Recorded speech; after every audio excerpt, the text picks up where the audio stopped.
that we have to know. And these are rational functions, so these are going to have some unique properties that we haven't come across yet, okay? And so I'm just going to draw you the parent graph. And one of the first interesting pieces is that these graphs have an asymptote. Do you guys know what an asymptote is? You don't? John? Yeah, it's kind of a boundary line that graphs can approach, but they don't cross. Vertical asymptotes in particular. So the reason we have a vertical asymptote is because what x value will not work because it will give us an undefined? 0. X cannot be 0 because 1 divided by 0 is a big no-no, right? So that's a restricted value. So write that. You're going to be asked a lot this chapter for what are the restricted values, meaning what cannot be in your domain. The domain here can be any number except 0 because it would give us an undefined. And because x cannot equal 0, it gives us an asymptote at x equals 0. So right on our y-axis.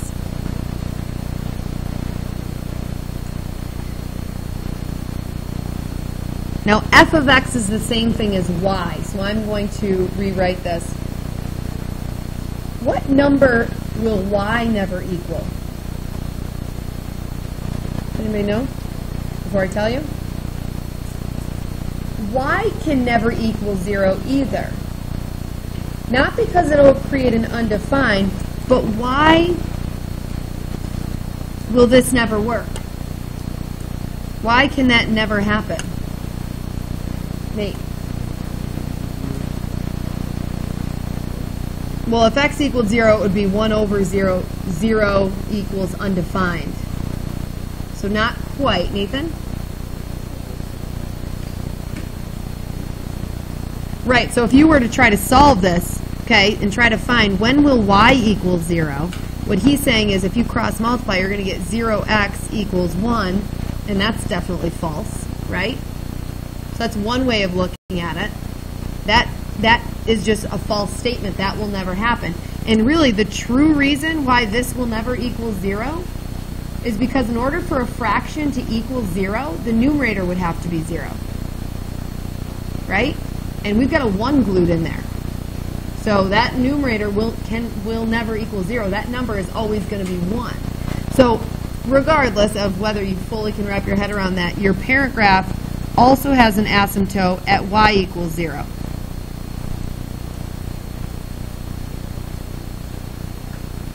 And then you have a point at 1, 1.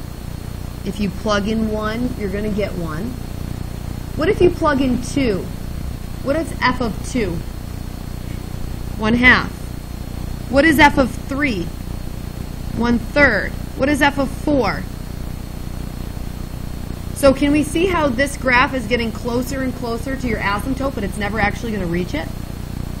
It's just going to be 1/5 and 1/6 and then 1/100th and then 1/1000th. It's going to be teeny tiny. It's going to kind of just be going along it. It's technically always getting closer and closer and closer to the asymptote, but it's never going to touch it. What if I plug in an x value of 1/2? What's 1 divided by 1/2? How many times does 1/2 go into 1? Twice.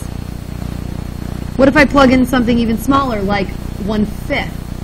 How many times does 1/5 go into 1? 5. So similarly, when I get to the right of the asymptote, it's getting closer and closer to that vertical asymptote without ever touching it. Yeah. From yesterday. Yeah. And actually the same thing is going to happen on the left side. If I plug in -1, I get -1. What's 1 divided by -1? -1. So I have a point -1, -1. And we're going to have this going on. Similar behavior on that side. Okay? So quick side note, Is this graph, is this function even? Yes or no? No, because it's not symmetrical to the y-axis. Is it odd? Because it's the same right side up as it is upside down. So put odd next to it. It's just another thing to pick up on. And now this can be shifted. So just for the sake of time, I'm going to, on my parent, I'm going to put 1 over x, and I'm going to graph this. What do you think is going to happen to that parent graph if I do 1 over x and then add 5 after the fact? Shifts up 5. So if I take a quick peek at that. So when the graph shifts up 5, what happens to a vertical line if you shift it up 5 units? Nothing, right? So you still have a vertical asymptote right on the y-axis. Do you see how it's going towards infinity and then going towards negative infinity if we come from the left? What happens to a horizontal asymptote if you shift it up 5? It actually moves up 5, doesn't it? So you can kind of see in your graph, there's, you know, the graph doesn't graph the asymptote, but you can kind of see where it presents itself. There's a horizontal asymptote kind of threaded right through there. And that's at y equals 5 because the graph got shifted up 5. Does that make sense? Okay. What do you think is going to happen if I do this? If I add 5 within the function? Left 5. So let's take a peek at that. 1 over, and I'm going to put my denominator in parentheses.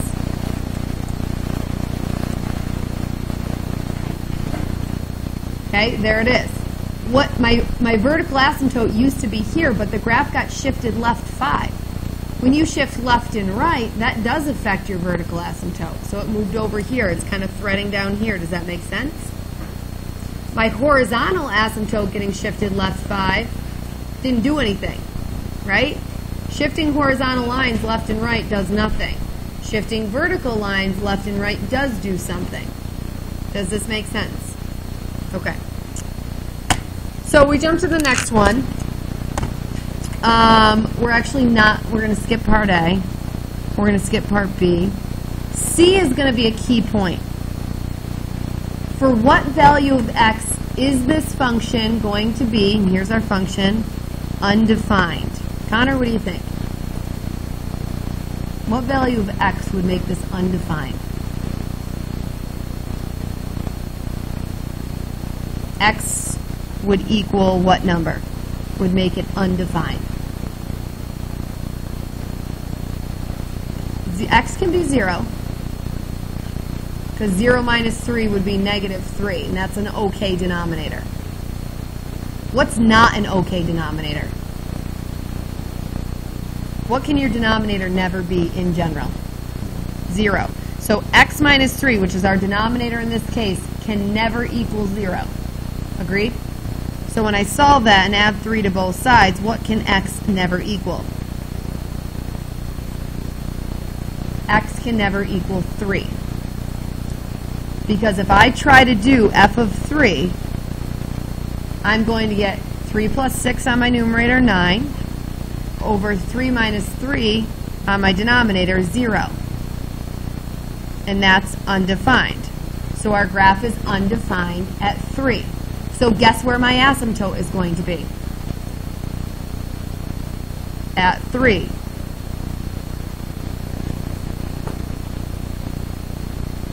Does that make sense? Okay. So based on that, what's the domain? The domain is always going to be all real numbers except your undefined values. So all real numbers except x cannot equal 3. Now, set builder notation would be the set of all x's such that x is a real number, but x cannot equal 3. So that says the same thing. X can be any real number, but x cannot be 3. That's the only one exception.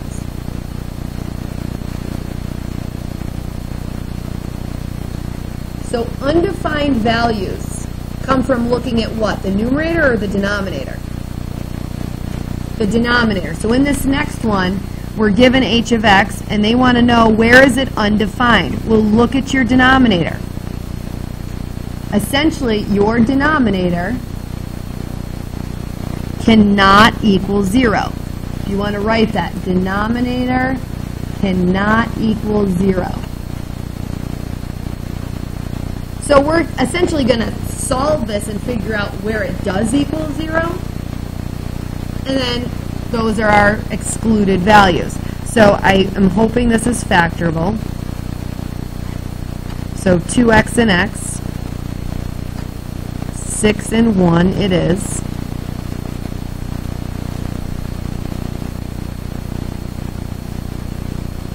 So neither of these, when we tee it up, we're actually going to say that cannot equal 0, and x plus 6 cannot equal 0. So when you solve these, x cannot equal what? -6. And x cannot equal what here, if you can envision 1/2. So guess where you would find your vertical asymptotes? 1/2 and -6. You would actually have 2 vertical asymptotes because there are 2 moments when this is undefined. You're never going to have to graph something like this by hand, but I'm just going to show you. See this? Kind of where this shot up and this shot down? That's an asymptote right there at -6. See where this shot down and this shot up? That's an asymptote right there at 1/2. Okie doke.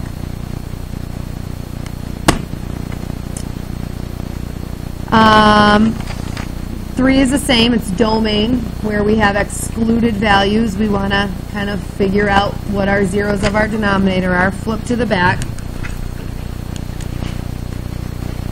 Writing inverses. This is going to be trickier than other writing inverse problems, and you're going to see why in a second. What's always the first step, though, regardless? Okay, switch x and y. And then we're trying to solve for y. Can you already see why this is going to be difficult? We're trying to solve for y, but y is in multiple locations. One of which is the numerator and one of which is the denominator, so that's ugly. So the first thing we need to do is get the y out of the denominator. So you can kind of cross multiply to get rid of your fractions altogether. So when you cross multiply here and distribute, you're going to get xy minus 2x on the left equals y times 1, which is just y. So some people might say, well, there you go, y is solved for. Y is all by itself. But you can't solve for y in terms of y. That's like someone asking you to define a word and you using the word in your definition. You can't do that in English class, right? You can't do that in math. You can't define y in terms of y. So somehow we have to get all of our y's together. So I'm going to subtract xy and get all my y terms on the left.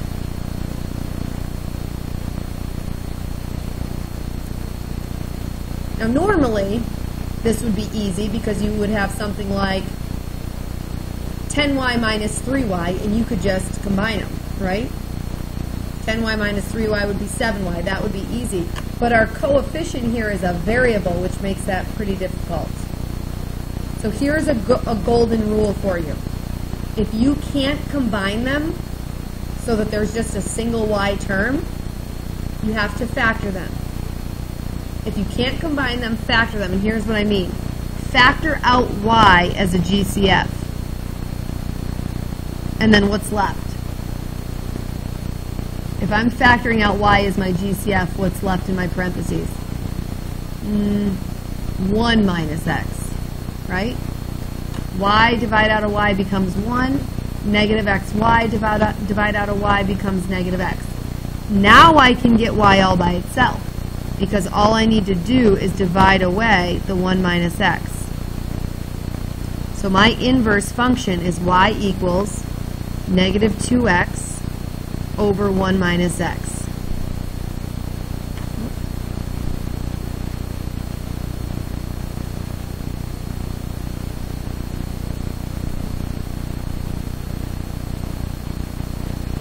Okay?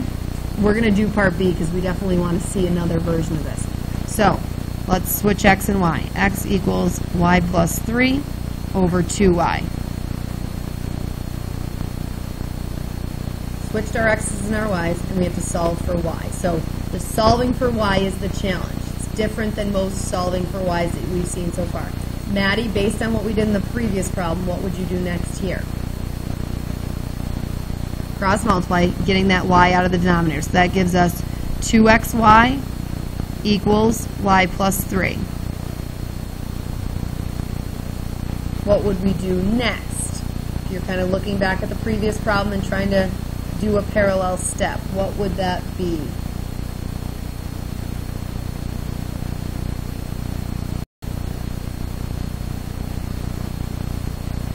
Okay, and how so? Well, it's not so much that we want to get this y all by itself. It was naturally by itself here. We didn't really make that happen.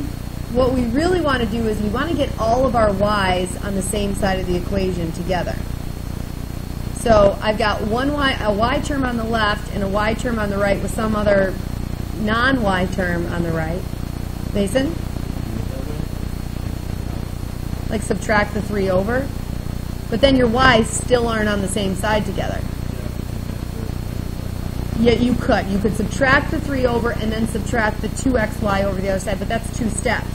We could get the y's all on one side just by doing what, Nathan? Right, just subtract this y over. So it's just easier in this particular one to get them all on the left side together. In the other one, it was easier to get them all on the right side together. But you could always just get them on the right side together and make it a 2-step process. And then, Jake Hutch, what do you think you do next?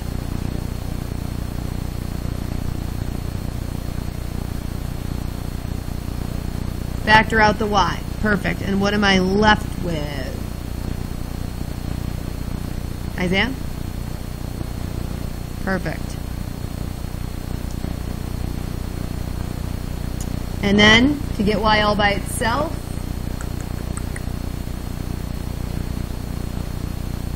Haley Smith. Perfect.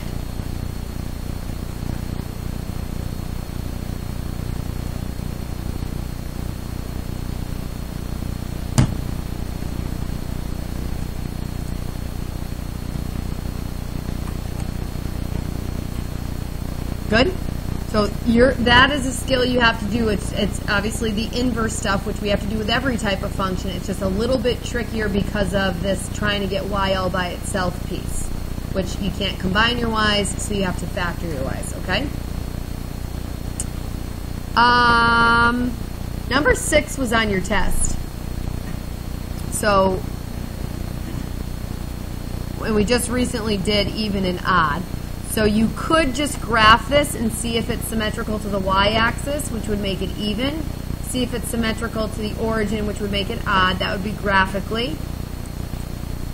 Algebraically, you could plug in negative x and just see if you get the same as the original or the opposite of the original. The third option, which some people did, was some people did f of 2 and figured out their answer. And then they did f of negative 2. And figured out the answer. Or they did f of 3 and f of negative 3 and they compared their answers. If they were exactly the same, they said even. If they were opposite, they said odd. And all 3 are good ways. Here's what some people said. Some people said this was even because the exponent was 2. That's even degree polynomials. And for 2 things. A, we're not talking about degree. It's saying even or odd function, not an even or an odd degreed function. So we're not talking about degrees here. And number 2, that if we were talking about degrees, we would only be talking about polynomials, and this is not a polynomial. So we don't want to do that. Some other people said because when they graphed it, they said it was odd. And their explanation was because when they graphed it, it started low and ended high. Again, starting low and ending high, first of all, is polynomial behavior. This is not a polynomial. That's degree behavior. This was not asking about degrees. Okay? The truth is this is odd because it's symmetrical to the origin. Or when you plug in negative x, here's what you get. And that's just a negated denominator. So that means the whole thing is negated. So it's odd. Does this make sense? Okay? And then on our last one here, let me make sure I talked about everything I want to talk about. We have asymptotes. We talked transformations. We talked undefined values. We talked writing inverses. Good. Okay. Last exercise here. It's been a while, I think, since we've seen this notation. What does this mean to do? Really, it's probably been since September. Isaiah? Perfect. You work inside out. Plug -2 in for g. What's 3 times -2? -6, and -6 minus 2 is -8. So then it becomes f of -8. So we're going to take that answer of -8 and now plug it into f. So what's 2 times -8? -16 plus 1 is -15 over, and what's -8 plus 5 on the denominator? -3, which is 5. So f of g of -2 is 5. Okay? So just a little compositions of functions again. Jump to C, where we don't have a number to plug in. So we can't just do g of x first and get a number. We just literally have to take the g of x function, which is 3x minus 2, and we have to plug it in to the f of x function into the 2 different spots that are there. So we are really doing f of 3x minus 2. We're taking 3x minus 2 and plugging it into the f of x function, which will look like this. 2, and I'm plugging 3x minus 2 in for the x, plus 1, all over. And on my denominator, I'm plugging in the 3x minus 2 for my x, plus 5. And I'm simplifying that. So go ahead and simplify that.